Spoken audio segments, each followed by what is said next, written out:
Assalamualaikum warahmatullahi wabarakatuh. Selamat malam, Polantas Aceh hadir.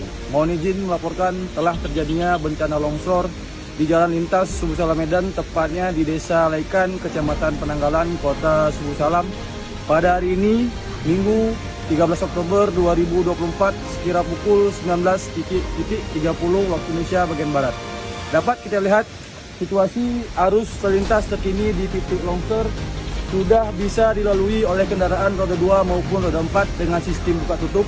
Kami mengimbau kepada masyarakat pengguna jalan khususnya yang akan melintasi jalan di Desa Laikan, Kecamatan Penanggalan, Kota Subuh Salam, diharap bersabar dan berhati-hati dikarenakan material longsor yang masih berada di badan jalan, dan dihimbau untuk yang membawa kendaraan untuk hati-hati dikarenakan jalan licin. Sekian, terima kasih. Assalamualaikum warahmatullahi wabarakatuh. Polantas Aceh hadir.